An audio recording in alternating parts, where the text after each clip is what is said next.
I observed the discussion in its, let's say, in its group, yeah.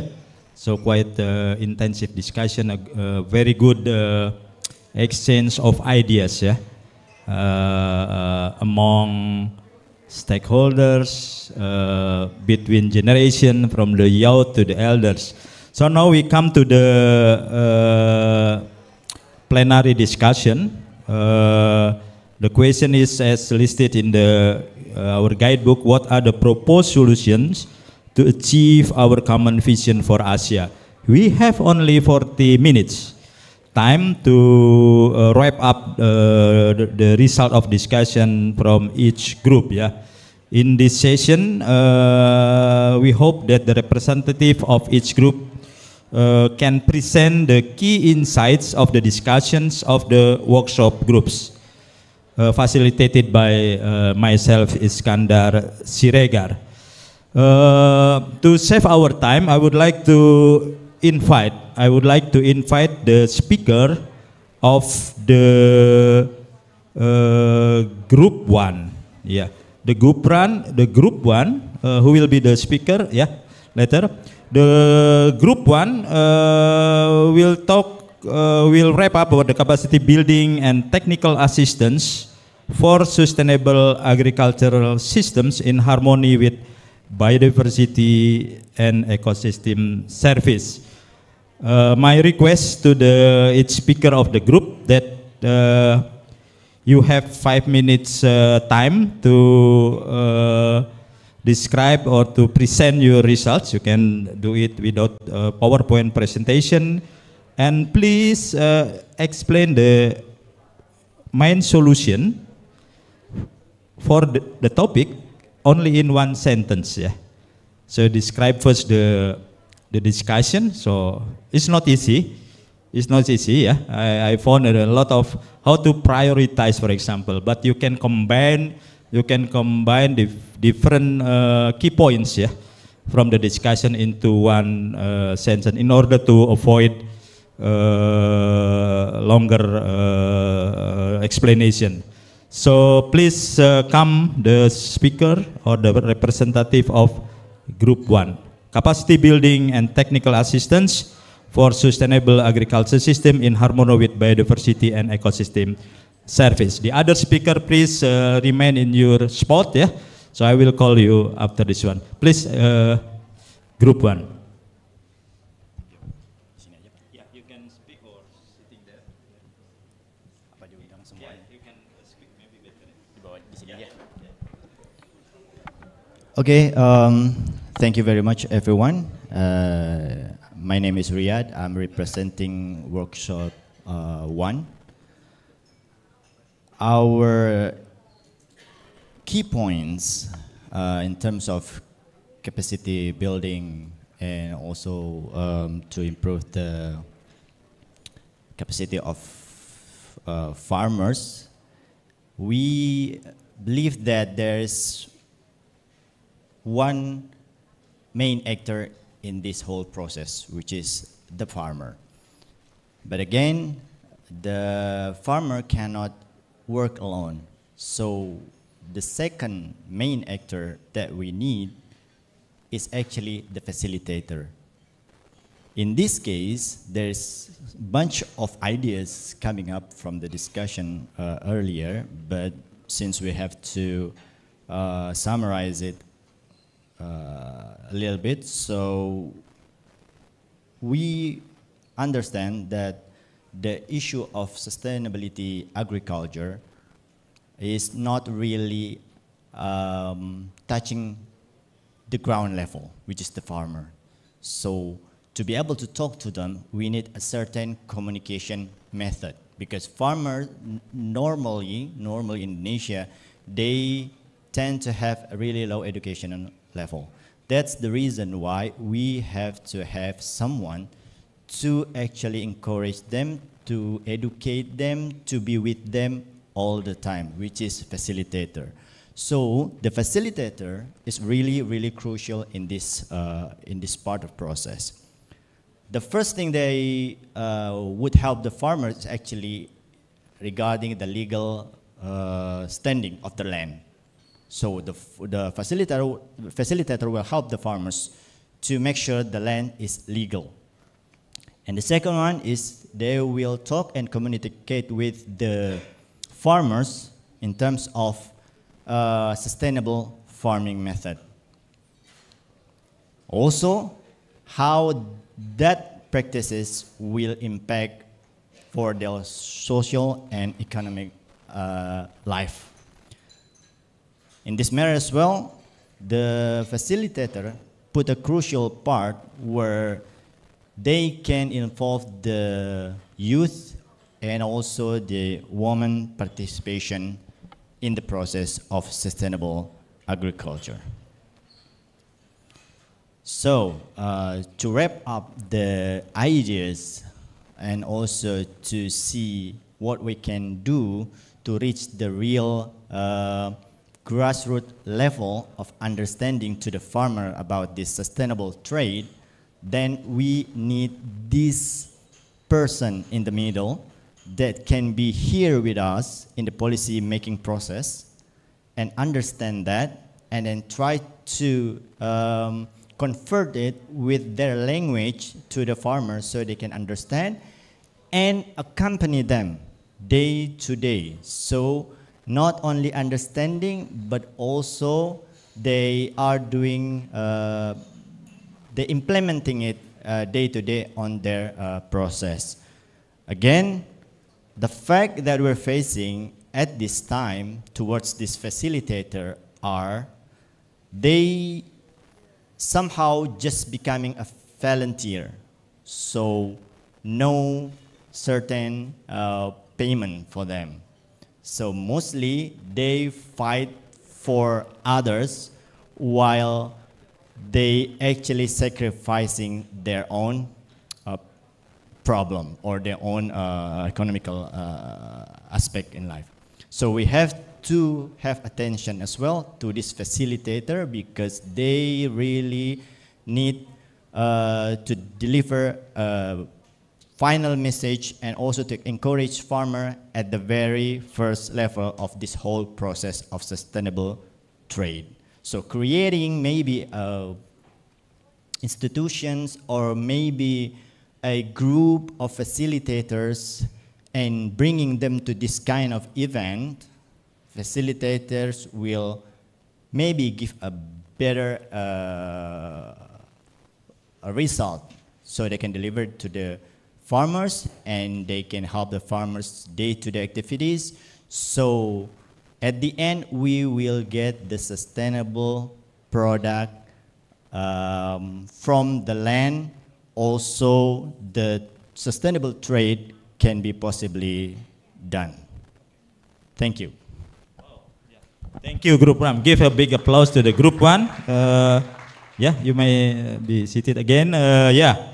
So if I take a note here, again, the keywords or the key points are facilitating, facilitator or facilitating, the sustainability, how to bring the sustainability issue in trade, yeah, to the ground, yeah. And the third one is the prioritize needs, yeah, legality of the land, method of the farming practice, and others necessary means, yeah, to make the sustainable trade in their business practice. Thank you so much for the Group 1 who work very hard, yeah, not easy, but the committee, I believe, will again looking at this and make the conclusion or the summary of this working group in a good formulation. Now we come to the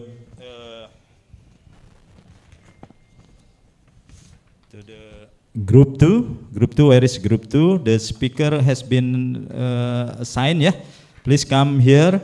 The Group 2 will talk about the scaling up access to markets and financial support for smallholders, indigenous people, and local communities. So your time is 5 minutes. Yeah. Good afternoon, everyone. So we are from Group 2, and we start our discussion with talking about the mapping the stakeholders. In mapping the stakeholders, we define there are smallholders, and there are buyers, and also the regulators. In the smallholders category, we see that those who are more vulnerable to the access is the local community, indigenous people, gender, disabled, and last is the youth category. And the second is we try to map the existing market available at the moment, which is we can categorize into the intermediaries, the traditional and the local market, international market, national market, cooperative or farmers group, and last one is the digital market. And from our discussion, mapping the stakeholders and the existing market and linking them, we see that the intermediaries have most of the access to all the market. They have access to the international market, national market, digital market, and this is also the same case with the cooperative or the farmers group. But the individual smallholders that are not cooperative or the farmers group, but they are more local communities, indigenous people that are working or producing individually or in small group that are limited by the volume or distance. They only have the access to the cooperative, traditional and the local market, and to the intermediaries. In most cases, the commodities are purchased by the intermediaries because they are more flexible. And they do not have the access or the ability to access the national market, exhibition, and more is the international market or the digital market because they have a lack of capacity and knowledge to it. Okay, thank you. I will present my part, mostly in the financial part. So we separate the subject into three also, the youth, gender, and the indigenous people. We identify problem related with access to financing, related with the classic 5C in credit, like character, capacity, collateral, and condition of the debtor of the people. So in the collateral side,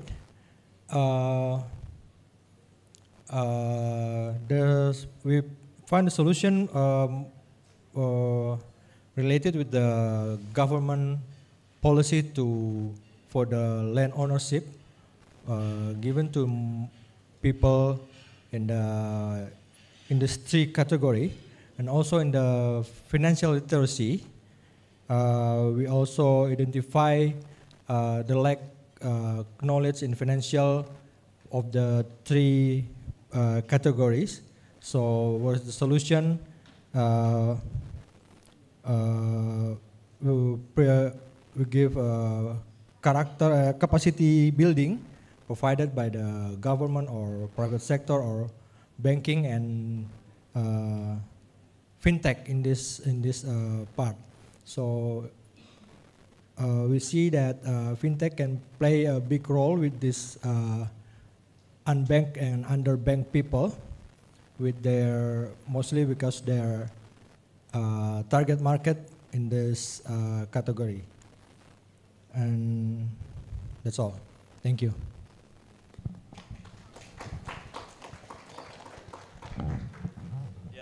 Thank you, Group 2. Yeah, there are two issues here. The first one is markets, yeah, and then the second one is the financial support. Yeah, so both are talking about the access. Yeah, how the access can be made easily for smallholders, indigenous people, and local communities. Yeah, keyword like capacity building, again, very important. So there is cross-cutting issue between the working group 1 and working group 2 on the capacity building. So later we will again sum up about the finding from the working group number 2. So give applause to the working group number 2. Thank you for your key insights, resulted from the discussion. Next, I would like to call the speaker from or facilitator or representative from the working group 3, which the theme of this is very important, policy solution, policy solution that enable and promote an inclusive, equitable, and sustainable trading system for all stakeholders. Please. Oh, yeah. So you may introduce yourself, to the audience. Okay, thanks, Prof. Assalamualaikum warahmatullahi wabarakatuh. Selamat siang, Bapak dan Ibu sekalian. My name is Fahrizal Nasser. I'm from Plan B. I will also invite Ika Zahara to join me on the stage. We are from Group 3, and we've been discussing about the one of the important issues on land uses, and also the exclusions of the potential exclusion for the smallholder farmers. Ika, would you join me? It's best to also invite woman voice in here, rather than all of us a male speaker. Bapak dan Ibu sekalian, we have this gap of regulation between the village government and also the district government. Most of the land uses that has been facilitated by many NGOs or government partner supporting for the village mapping participatory process, and then trying to connecting the mapping the land uses of the smallholder plantations up to the mill point, and then also trying to recognize their in terms of the what we call it, this plantation registration for the smallholders. These kind of problems that has been going on so far, and there hasn't been any clear policy in district government to support this kind of process. What happened in Rempang, that's really clearly showed that the smallholder position is very weak. All of the process of mapping on the ground can be somehow overlap with many permits that released by the district government or by the national government. Some of the important key points, Bapak and Ibu, there's a proposal from the group that different kind of land uses recognized by district level and village level, and then this clearly require bottom-up approach rather than top-down. And therefore, the regulation in district government really needed to support this kind of process. And then there's also a proposal for solution, developing an environmental trust fund. We know that we have BPD-PKS, we have BPD-LH. Their position is in national level. They have low resolutions for the ongoing activities on the ground level. So there's ongoing discussion and push for the new entity to be created in the regional level. And then there's also a proposal for access to informations. That there are more permits being released by the district government or the provincial government larger than the area itself. So it is important to have this access to informations for the village government, for the we heard the collaborators from the previous discussions. We need facilitators also to be able to access this, and then they can inform this eligibility of the traceability of the land uses itself. And then we have discussions about public-private community partnership between community, village government to organize themselves in order to get additional value out of this relationship between farmers, smallholder farmers, and the companies. And there are some companies being now struggling to engage, further with the local communities. And this kind of policy can support to enabling, this kind of partnership between smallholders and also private companies. And then there is increasing needs for more inclusivity for the supply chain itself. We are suggesting to make available of all actors related to the supply chain. We understand now better for the oil palm supply chain. We don't understand well for the coconut supply chains, or the cocoa or coffee, or now spices, for example. We discuss about how McCormick is buying all these spices from all over Indonesia, but there is no existing actually actors available in the regional level. Therefore, we inform that we need to make this all available actors to provide quality informations, and to make also accountable for all actors to be included. And further, I want to ask Ika to have also your voice. Oh, you have? Okay, you have. Okay, thank you, Mas Fahri, for giving me the opportunities. So I know the time is very short, and Mas Fahri also have mentioned all of the related or important steps to have a better policies to achieve this kind of sustainable supply chain. And I just want to add a little bit.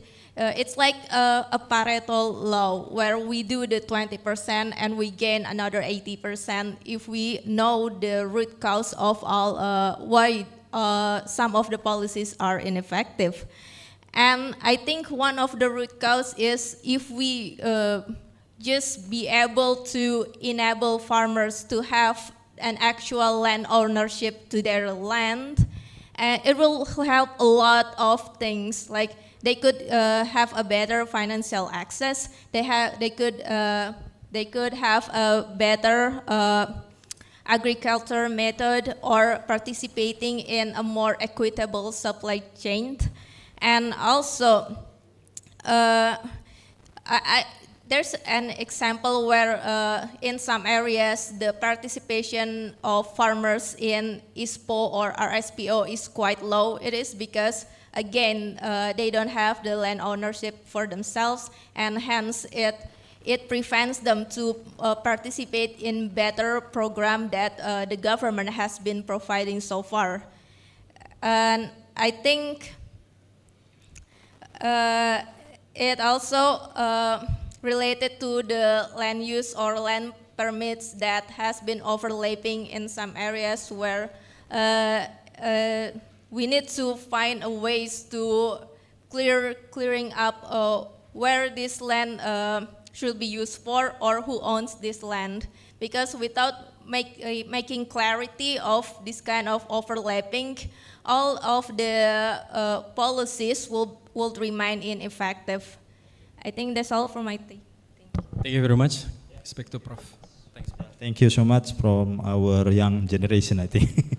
Yeah, there are proposed solutions relating to environmental trust fund, access to information, and especially perhaps to improve the existing regulation with respect, for example, the land ownership through the more detailed village mapping. Yeah.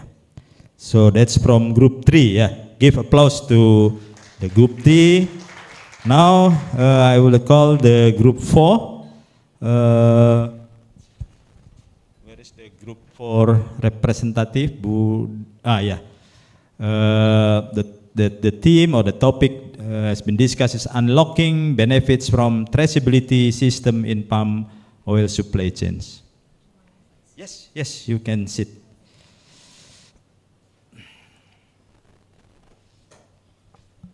Thank you very much. We have had a very rich discussion. Thanks so much to all participants and for all your inputs. I must confess that we would need a whole day workshop to discuss properly the different points that have been raised in this breaking group. But some highlights we would like to share are that, on the one hand, about the resistance from palm oil smallholders to share data. We have now understood that data requests are typically associated with police requests and potential trouble. And this is why there is a negative perception, a prejudgment, when someone asks them for data. There is also concern around data ownership, data safety, and data use. This is something that needs a framework that builds trust and ensures the farmers' rights are respected when they share data that is personal and private.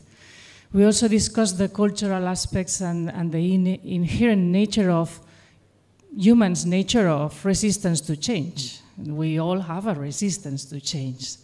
So there is a need to break this resistance and raise awareness of the need to adapt to the new times with confidence and a lot of support, of course. In any case, what it is clear is that any new traceability solution or requirements shouldn't be at the cost of farmers' resources, nor their time. And this is why it is needed to find new ways to connect smallholders with market initiatives and also mechanisms that enable an effective support from governments, both producing country governments and consuming country governments to smallholders. What is also clear is that traceability needs to provide value to the both extremes of the supply chains, and for farmers this needs to be translated into better livelihoods, for instance in the form of better prices and better productivity. And regarding the EUDR regulation and the traceability level required, it was also raised the fact that currently there is a lack of guidance regarding what are the specific data elements that need to be captured and which specific actors are supposed to capture them. Which data need to be provided by farmers? Which data need to be provided by governments?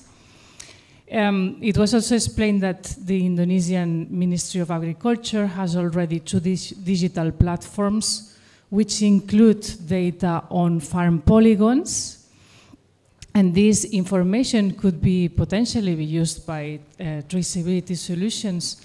The challenge for these platforms to be broadly adopted and cover most of plantations is that smallholders need support in terms of land legality, land ownership certification, they need help with the mapping activities and geolocation activities, and in many cases they are required to travel to the city from very rural and remote areas to register themselves, which is not only easy and also it incurs costs. And the action that it is needed, so the definition of a harmonized and standardized framework that set clear guidance in what are the data elements that need to be disclosed and who are to provide these data elements. A scheme that must be burden-free for farmers. Farmers cannot be required more of their time or resources. They need a solution, not a problem.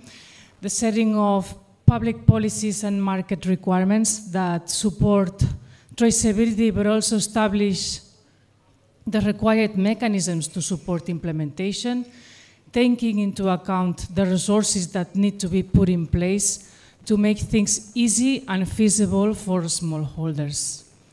Also, there was discussed the need for a social community program that helps rural communities in the transition to a mindset change maybe, that help them adapt to the new context and the new developments. And this can be achieved not only through capacity building, but also awareness raising programs. And to end, we also discussed about the need of very user-friendly technologies because first generation of smallholders are not that well adapted to advanced technology, and second generation smallholders are well adapted, but the technology and the traceability need to be accommodated anyway. Then also, as I discussed before, we need to pay attention to data safety, especially for smallholders, which needs to be guaranteed, because there's a fear to blackmails. And independent smallholders should have more assistance from the government in comparison to plasma smallholders that have a better access to knowledge. And we can put more burden on smallholders. This is something I have already mentioned. We need to facilitate, we need to help them achieve their goals, which should be access to new markets, access to finance, and so that they can get better prices also. And finally, to sum up, goodwill towards sustainability and cooperation between relevant stakeholders is needed to achieve better traceability, so that it is beneficial to all actors across the supply chain. And we try to summarize everything in one sentence. I don't know if I need to say it now. I think you need, yeah. Okay. A traceability system designed to support smallholders while ensuring industry's sustainability and regulatory compliance. Very good, very clear, yeah. So including the sentence, I would request to the previous groups that haven't formulated a sentence, please write it, yeah, and give it to me or to the committee while we are discussing this solution, yeah. Yeah, thank you. Give applause to group 4, yeah. Again, the group 4 mentioned about the data, yeah. The data, yeah. Data sharing should be clearly, yeah, explained to the smallholder farming because it relates with the land status, and the second one about the need of the traceability system through, of course, the digital technology, yeah. So this is kind of support that proposed, yeah, by the group 4. Very good. Thank you so much. Now we move to the online. I think online participant. The online participant, we call it group 5. Yeah, I think many members in this online participant. Yeah, to explain the main solution for scaling up to market and financial support for smallholders has been again reviewed by the previous group, yeah, for smallholders, indigenous people and local communities, and policy solution that enable and promote an inclusive, equitable, sustainable trading system for all stakeholders. Please, group 5 will be delivered by Listen, or who is the speaker of group 5 online group? Yeah. So you discuss online with the participant? Yes, please, Listen. Thank you very much. So the online group focused similarly to group 2 on providing access, better access to markets and financing for smallholders. And we had a shorter conversation, but there were some really interesting inputs. We discussed the extent to which the private sector prioritizes bringing financial support and greater market access to smallholders. We saw that there was a capacity building gap, also similar to group 2. There's a capacity building gap in understanding the possibilities for access to financing and markets. We talked about ways of linking producers to local exporters or buyers, and the infrastructure difficulties that often are involved with that, and talked about collection centers in communities as one solution.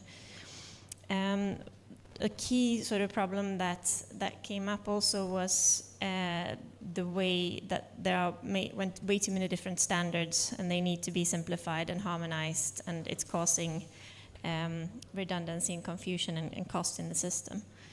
And finally, the different financing opportunities that we discussed were different certification programs and carbon finance. Thank you. Thank you, Listen. Give applause to the group 5 which discuss also the same topic like group 2 and 3 on possible solution for access to market and finance and policy solution. Yeah, yeah. I'll check the agenda first. So the last part of this session is to have a synthesis, yeah, So I'm expected to give some perhaps the preliminary synthesis. Yeah. So we'll be wrap up with later with our scientists. Yeah. So I noted here, for example, from group 1. So group 1,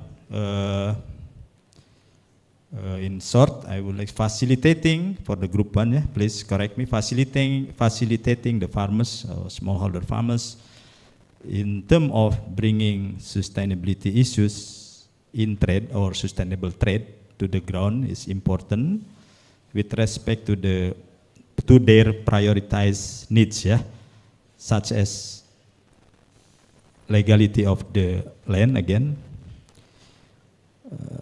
different methods of the farming practice, for example, yeah, and other issue needed by them. That's the in short, yeah, group 1. Please revise it, yeah, again. From group 2, this is about the access to market and financial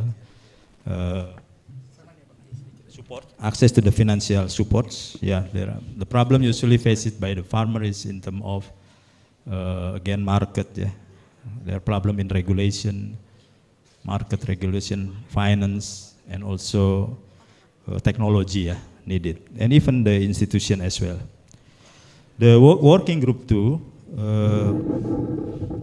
the important role of the traditional and digital methods, yeah, since there is the elder farmers and the youth, yeah, in scaling up the access to market and financial supports. That's let's say the synthesis from the group 2, yeah. Please revise it as necessary. Working group 2, working group 3, propose solutions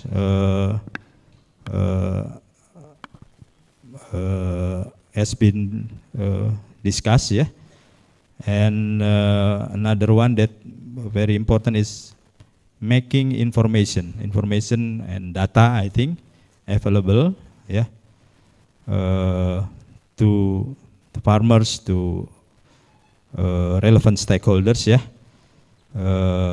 Improving the existing one, like the more advanced data like palm oil, but also need to consider other commodities like spices, cocoas, and others, yeah. And kind of environmental trust fund also need to be perhaps improve or synergize, yeah, from the existing one. From the working group 4, of course, has been stated clearly that smallholder needs support, yeah. Again, because this is related to the traceability, yeah. There is this trust there when data sharing are promoted, yeah, especially when we are talking like in group 1 about the land legality, yeah. So traceability system has been clearly defined in one sentence, yeah. Traceability systems designed to support smallholder and ensuring the industry's sustainability.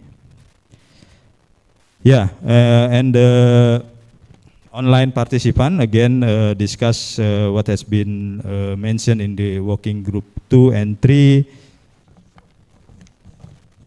Additional information from the working group 5, yeah. The needs of the capacity building in relation to different standards, yeah. Different standards of access to market and financial support, yeah. I think that's all that I can do my best, yeah, to synthesize the findings, the key insights from each group discussion. So thank you so much for your participation. I think this is a really valuable information, I think, from different perspectives, yeah, academia, NGO, IGO, farmers, youth also participating in each working group. Thank you.